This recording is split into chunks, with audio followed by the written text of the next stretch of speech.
یہ جو ابھی یہ انویسٹمنٹ کانفرنس ہوئی خاص طور پر سمندر پار پاکستانیوں کی یہ اس کے اندر یہ ڈائریکٹ انویسٹمنٹ کے لیے کیا ان کو مواقع دیے جا رہے ہیں اور خاص طور پر وہ جو اپنے سرمایہ کی گارنٹی جو مانگ رہے ہیں کہ ہمارا جو کیپٹل ہے وہ کسی طریقے سے محفوظ رہے اس کی how will you make sure کہ ایسا ہو؟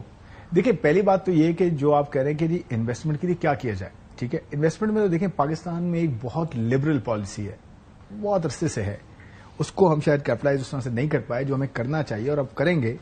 وہ یہ کہ جی آپ پیسہ لے کر آتے ہیں 100% ریپیٹریٹ کر سکتے ہیں آپ 100%. ٹھیک ہے. بیچ میں ایشوز آئے تھے کہ جی جو کمپنیاں ہیں ملٹی نیشنلز، کیونکہ آپ کو پتا ہے ہم ڈیفالٹ کے ورش پہ چلے گئے تھے 15 مہینے پہلے. جی اس وقت جو ہے کمپنیاں اپنا ڈیویڈنڈ بھی نہیں نکال پا رہی تھی. جو کمپنیاں اپنا پروفٹ دیتی ہیں یہاں کی، یعنی کہ جو باہر کی کمپنیاں یہاں کام کرتی ہیں اپنا پروفٹ بھی تو لے کے جائیں گی نا، یہاں انویسٹ کیا ہے تو ایکسپرٹ بھی یہ سوچے گا کہ جی میں یہاں انویسٹ کروں تو اپنا پروفٹ بھی لے کے جاؤں یا یہیں پر ہی ری انویسٹ کروں. سب سے بڑی چیز جو ہوتی ہے نا وہ ٹرسٹ ڈیفیسٹ ہوتا ہے، کانفیڈنس ہوتا ہے. وہ اکانومی میں آ رہا ہے آہستہ آہستہ کہ جی آپ یہاں پہ پیسہ لگائیں گے. دیکھیں پرائم منسٹر نے اور چیف آف آرمی اسٹاف نے، آپ نے دیکھا ہوگا منرل کانفرنس میں دو ٹوک بات کی ہے کہ جی یہاں پہ آپ سیکیور ہیں، we will do everything to keep you secure, to keep your capital secure. اور بلوچستان میں آپ کو پتا 300 ڈیلیگیٹس آئے ٹاپ گلوبل انویسٹر، جس میں یو ایس سے لوگ آئے ٹاپ کے، چائنا، سعودی عربیہ، یو اے ای، ترکیہ. یعنی کہ جو ریجن وائز دیکھیں نا تو آلموسٹ دنیا کا سارا ریجن کور کیا منرل کانفرنس نے، یو ایس سے لے کر یورپ سے لے کر مڈل ایسٹ سے لے کر ترکی سے لے کر ہر جگہ. کہنے کا مطلب میرا یہ کہ کانفیڈنس بڑھ رہا ہے تو آ رہے ہیں نا.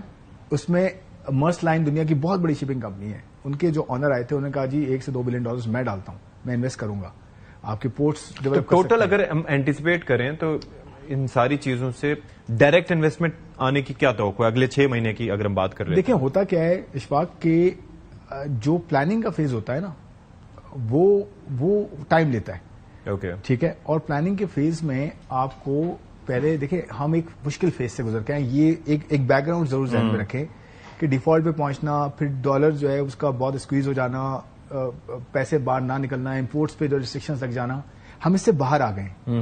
جب باہر آتے ہیں نا تو تھوڑا سا وقت لگتا ہے کہ یار یہ دوبارہ تو نہیں چلے جائیں گے واپس اسی چیز پہ. اس پہ تھوڑا ایک کانفیڈنس بلڈنگ، کیونکہ ڈیمیج ایک بار ہوتا ہے تو اس میں بڑا ٹائم لگتا ہے اس کو ریکور کرنے میں. ظاہر ہے. تو میرے خیال میں یہ جو ہے نا ہم اس فیز سے گزر گئے ہیں. اب یہاں پہ دیکھیں میں آپ سے جو بات کر رہا ہوں، منرل کانفرنس کی اٹینڈنس دیکھ لیں آپ ایکسپرٹس کے اس میں بہت انفلوئنشل لوگ ہیں، بلینئر لوگ بیٹھے ہوئے ہیں. میں آپ کو سیریزلی بتاؤں بالکل آئے ہوئے. تو یہ نا، اور آج آپ دیکھیں ریٹنگز آئی ہیں اس سال بعد، اس کا کیا امپیکٹ ہوگا؟ یہ جو ریٹنگ جو ہے میں کہہ رہا ہوں یہ سارے کا کیا آپ کو ایک میں تناظر دے پورا ایک کو دے رہا ہوں نا.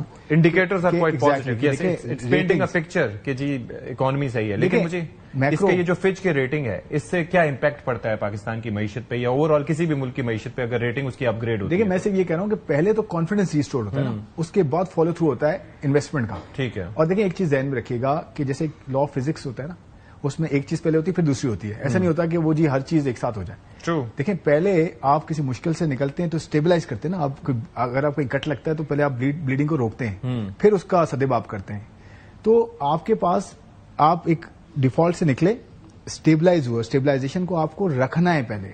یہ ہم ہمیشہ ہمارے یہاں بڑی ایک ہمیں گریڈ رہی ہے کہ جی ہم فوراً سے پیڈل دباتے ہیں اور گروتھ پہ چلے جاتے ہیں، سب چیزیں کھول دیں. دیکھیں اسٹیبلائزیشن آتی ہے پہلے مشکل سے اسٹیبلائزیشن، اس کے بعد آپ اسٹرکچرل ریفارمز کرتے ہیں، بفر کریٹ کرتے ہیں، اسٹرکچرل ریفارمز کرتے ہیں تاکہ آپ کی جو اسٹیبلٹی ہے یہ پائیدار رہے. اس کے بعد پھر اسٹرکچرل ریفارمز ہوتے ہیں، اسٹیبلٹی ہوتی ہے تو انویسٹر کہتا ہے ہاں اب یہ صحیح ٹریک پہ چڑھ گئے.